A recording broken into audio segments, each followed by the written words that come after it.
You're listening to 94XO.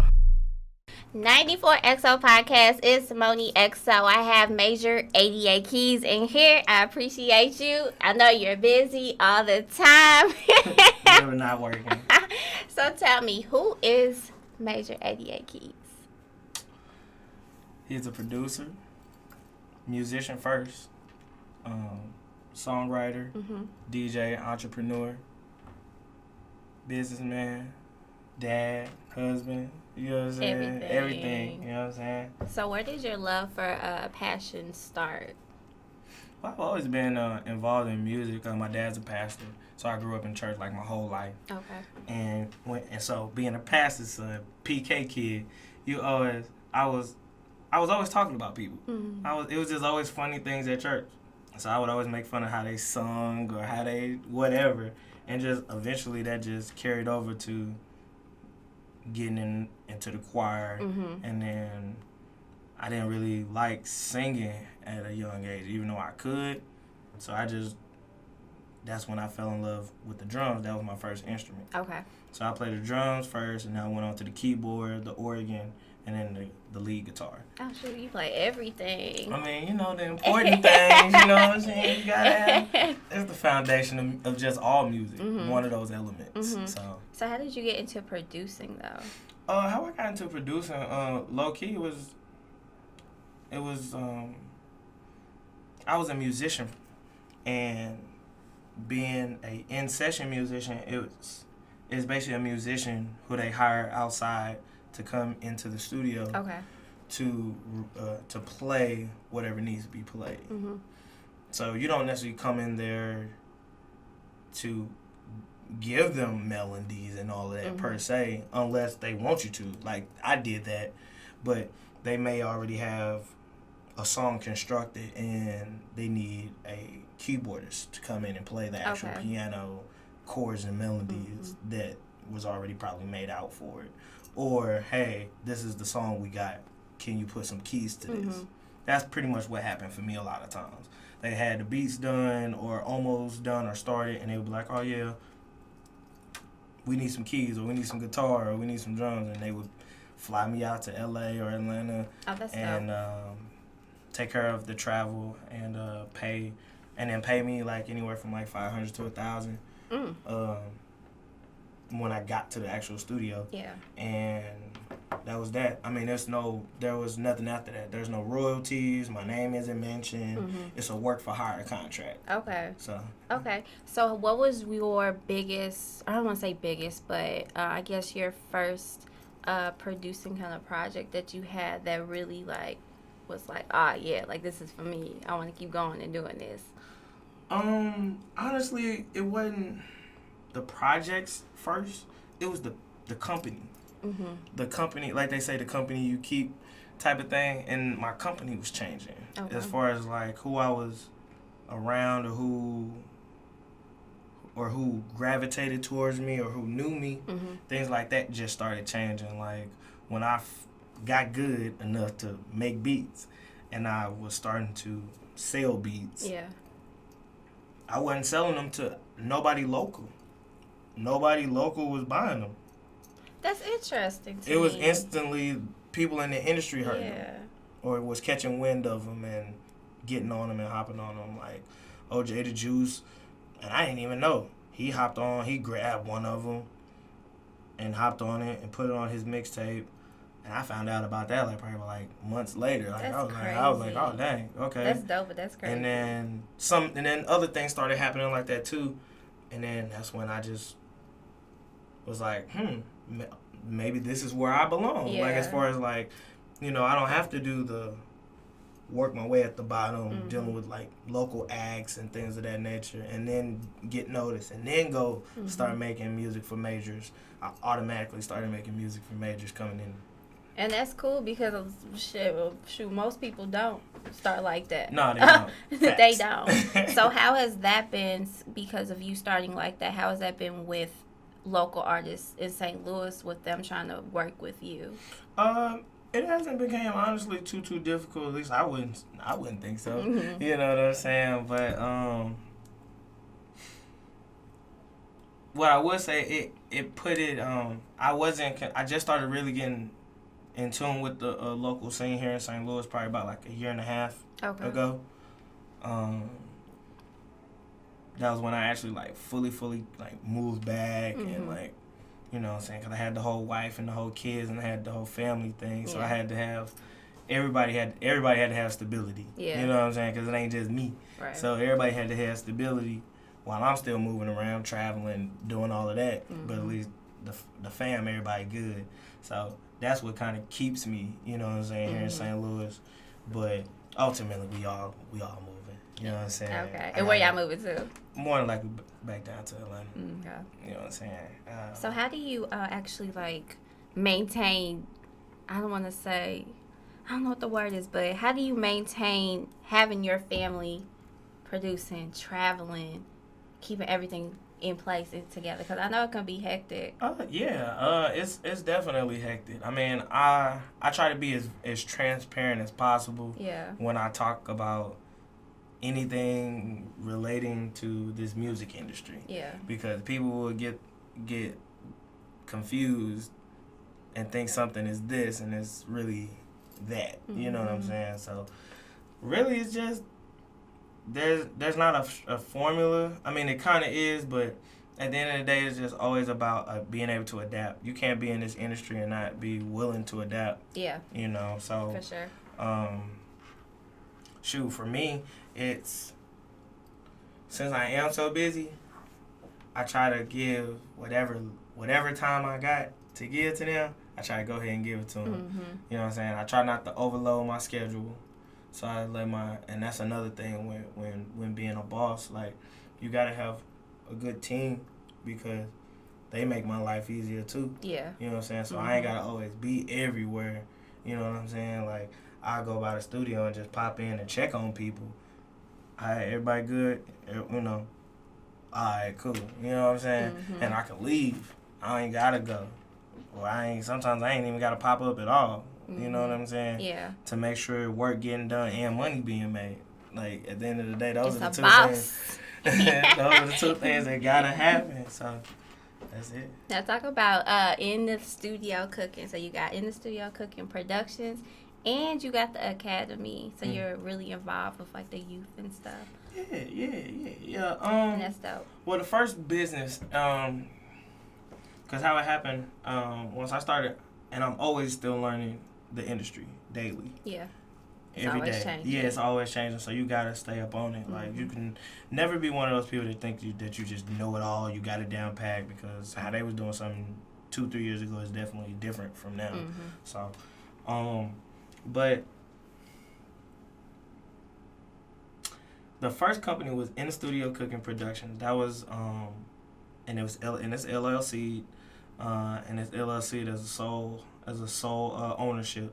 So for those people out there that need to know their business, you know, it's two types. It's they listen. You know what I'm saying? Yeah. You know what I'm saying? But I started a production company because once I started selling beats to industry people, I was like, okay, I need to have a business. Yeah.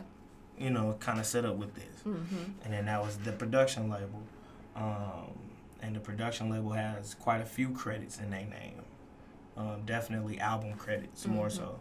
So like the Sammy album, Montana 300 album, things like that. So that was really why I created it, just as an entity, because at that time I started working at the age of like 16. I was working 2 jobs and I started working at the age of 16 and I just went full-fledged into music as a whole. So that makes me happy. Like I wish I could just do that, work with just music all the time. Like that is like my dream. I mean, like I tell people, it's obtainable for any and everybody. It's just it just comes with a sacrifice. Yeah. You know what I'm saying? One sacrifice alone, like I always I talk about, I got kids, I got 2 boys. You know what I'm saying? But like I'm not gonna not go out of town because I'm gonna miss my kids. Like a lot of people, and I ain't being either way with it when I say this, but a lot of times people ain't accomplishing their goals just because of someone else. It ain't really them. It's because, I don't want to leave my mom, or I don't want to leave my parents, or I got kids now, they're going to need me. Like, man, my kids was young.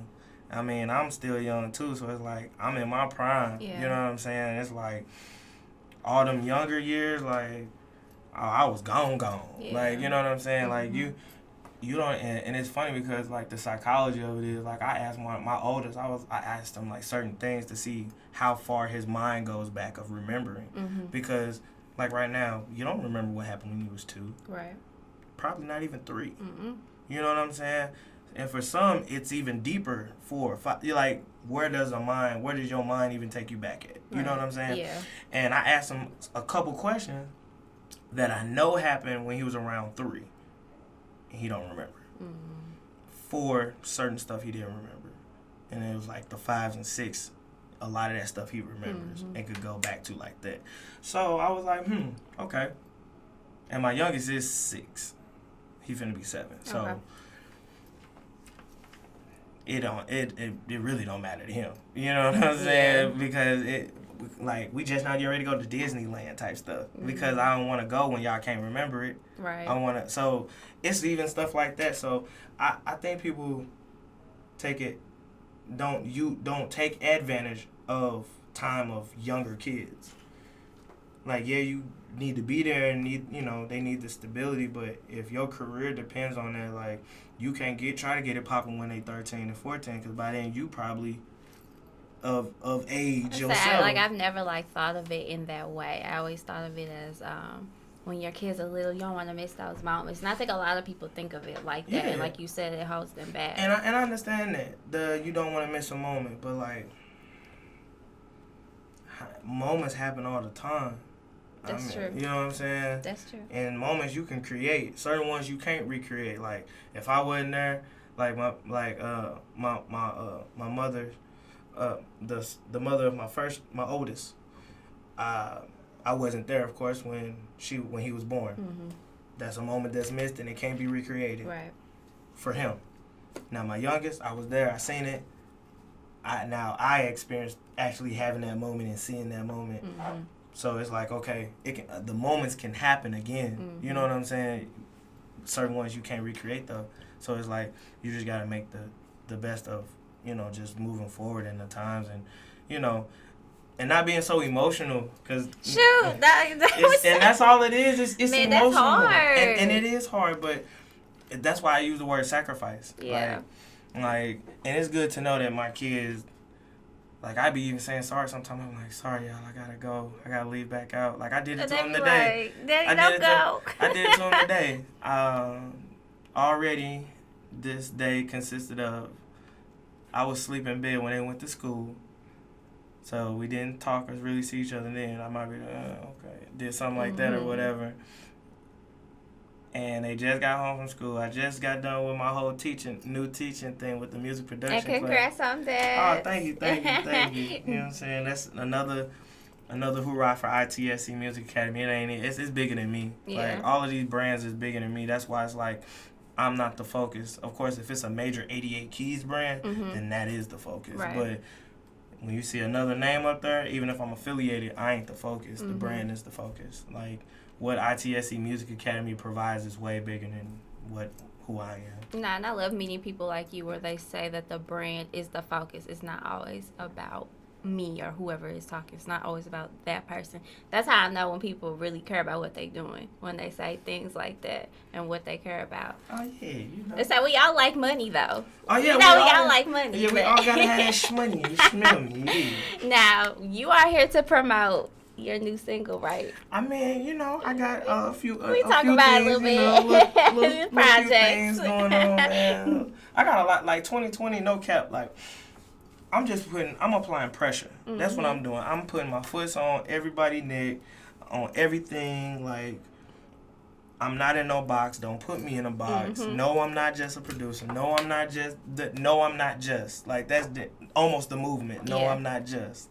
I might have to memo that. You must say that live. Don't stay my, you know what I'm saying? I gotta make sure, you know what I'm saying? I don't know if my PR on here. I need you to memo that though. But yeah, but like I was telling you, like people in Maryland, like that's everybody for the most part. Like everybody gifted, multi-talented. Like so, it's just cool to just go outside sometimes and just look at people. Yeah, and that's interesting because I've never really been, like, I've been to New York before, but I've never really, like, just seen, like, you know, when you go to New York, you go to Manhattan, whatever. Yep, mm-hmm. But I've never, like, when you talk about, like, their work ethic and things like that on the East Coast, like, I've never seen that. I've only really seen, like, St. Louis. So to hear that, it's like, shoot, I ain't know that. I thought we worked hard out here, you know? No, people do work hard here, but the biggest thing I'll say that the St. Louis lacks is the business side of the talent. That. Yeah. Whatever and it can be in any industry. It's the talent side. It's the business side of the talent that St. Louis ain't all the way on top of. So that's one of the things also that when I'm staying here or what keeps me here is to help enrich, you know what I'm saying, the culture. You know what I'm saying? Because when I'm in Atlanta, you know what I'm saying, it's a culture thing. And I really understood it being in Atlanta because LA has a culture too, but I really understood what that means being in Atlanta. Yeah. And basically, it's just to keep it short and sweet. Being for the culture mean we here to make us look good. Not us meaning myself, us as in St. Louis. So I ain't even doing it for you. I'm doing it for St. Louis. You know what I'm saying? Because at the end of the day, when people bring up NLE, they think about St. Louis. So you know what I'm saying? So it's like, that's the culture, St. Louis. You know what I'm saying? They're going to always identify the person with whatever culture they came from. So am I doing it for the person or am I doing it for the area? Yeah. You know what I'm saying? Yeah. And when you're doing it for the area, let's say if everybody's doing it for the area, now you get an Atlanta. You get that type of environment and culture because everybody's doing it for the culture. Like, I went down there and found out certain people may or may not liked each other, but you wouldn't have known that because they wasn't tripping off of that name. They were just doing it for the culture. Right. You know what I'm saying? They doing it to make Atlanta look good. And they are doing a very good job of that. You know what I'm saying? And LA do it too, and they started trying to do it, but LA real bougie and fake. So it don't even feel right half of the time, but it's the culture out there. It's the culture. That bougie culture. But yeah, so tell me about when you are dropping your new single.